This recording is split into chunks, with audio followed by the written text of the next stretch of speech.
Welcome to the Darwinian Delusions channel.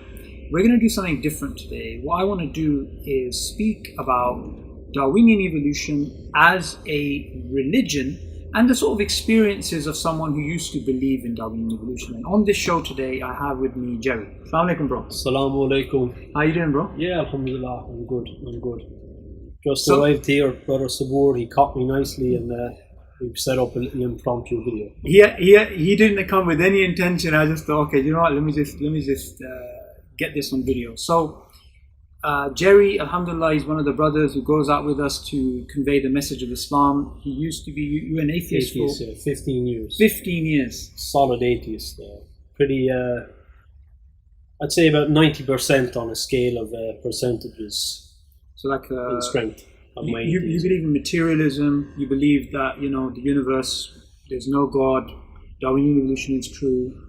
I was absolutely stern on the fact that there was no God, but I was in flux with regards to evolution being true. I mean, anytime I actually thought about evolution, just using my own common sense, I couldn't believe in it.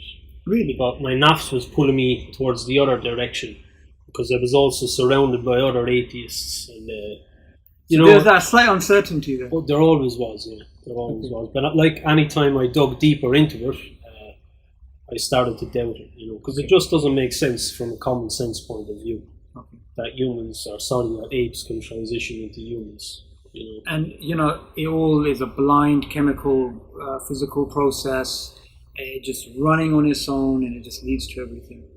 Well, the reason most people push evolution is they say that creatures adapt to their circumstance, but apes are already perfectly adapted to their natural environment. Whereas if you put us in their environment, we're going to fail and die very quickly. And the environment we live in right now is not something we adapted to. It's quite the opposite. It's something we adapted to suit us. So the premise of evolving to suit our needs, it just falls down immediately. We're changing the environment all the time.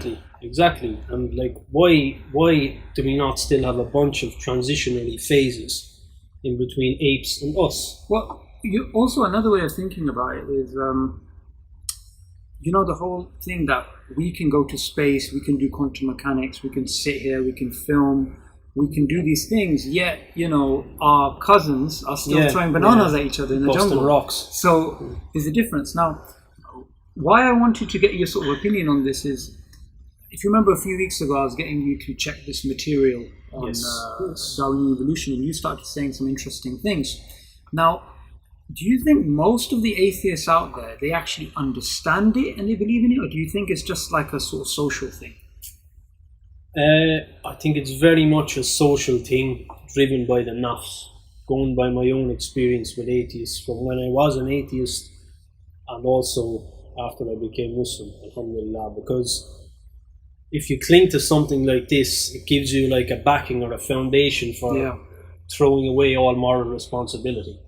Oh, that's an interesting point. So it's like, if you accept the hereafter and you accept that you have a creator, then automatically responsibilities come with that to some extent. So that's why I believe my nafs was pulling me towards the evolutionary materialistic side of things, although like I say, when I actually stopped by myself and thought about it as an atheist, it didn't make sense. Okay. Now that's very interesting, because sometimes when I go out and I speak to people, and I'm sure you have the same experience, and you say to people, where did we come from, you know, they just give you a label, you know, read this book, or you know, Dawkins said this or whatever, but they don't have a clue. No. They literally don't have a clue. Now, the other thing which I wanted to speak about was that Richard Dawkins, in his book The Blind Watchmaker, he says Darwin allowed us to be intellectually satisfied atheists. Right?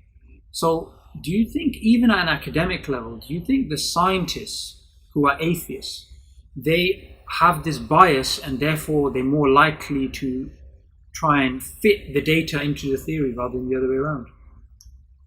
From an Islamic point of view, I would say most definitely, yeah. I mean, from their point of view, the scientists, the particular scientists that you're speaking about, I mean, why did they even pursue science? If everything is materialistic and it's all about the how, then there is no why for anything. You know, there's no reason for us to even listen to their conclusions, because what they're doing for them is just completely baseless. So yeah, maybe lack of honesty is one of the big basically barriers. you're speaking about, you know, nihilism, everything being the same. nihilism. Yeah. And it's interesting because I remember, I think once we were speaking about this a few weeks ago, you believed in that. You believed everything was the same. Yeah, absolutely. Yeah. So I believed everything how did he was function? pointless. How did he function? With difficulty.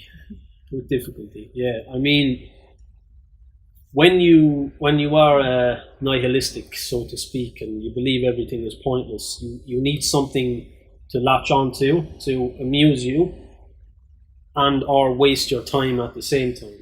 I suppose you need a cause, and different people latch on to different things, and you can see they're emotionally attached to that which has no benefit for them. But if you dig deep with any atheist on the planet, and you keep asking them why, very quickly you're going to run into the obvious fact that their base is I don't know. So they have no why, they have no reason to build upon anything. For them it's just a bunch of, anything that happens is just a bunch of random, what would you say? Just random molecules. Random events. Yeah, random event on top of random event on top of random event, including their pursuit of science.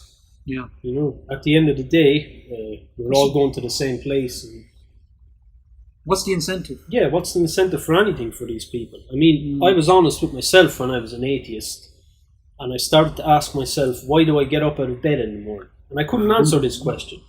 I could put fake answers up, but deep down something within me had to acknowledge that I couldn't answer this question. And I suppose they would say they want to make the world a better place through their pursuit of science, but if the world is pointless and random, it cannot be made better. They're basically deluding themselves, because that which is pointless remains pointless, doesn't it? Absolutely. You need a foundational reason for everything you do, or else you're just wasting your time until you pop your clogs. You know, I mean... Absolutely. You're just going to the same place. You're just going to go to the grave, and that's going to be the end of it all. Now, what we're going to be doing, inshallah, God willing, is we're going to be doing more and more videos speaking about the atheist perspective from a former atheist, about, you know, views of life. And inshallah, one of the videos we want to speak about as well is morality. Right? I know that's going to get you going, right? Morality. How does morality make sense from an atheistic perspective? So, Darwinism is actually a religion because it's accepted. It's dogma, isn't it? It's dogma, right? They don't understand it, yet they still accept it. By the way, I've been promoting this book. This is a new book. It's been out for just a few months. Darwinism as Religion, written by an atheist, philosopher of science, published by Oxford University. Mainstream academics admitting that it is actually a religion. Jazakallah khair for joining me on the show. Wa iyyakum. Inshallah, we'll have you soon as well. Assalamu alaikum. Wow.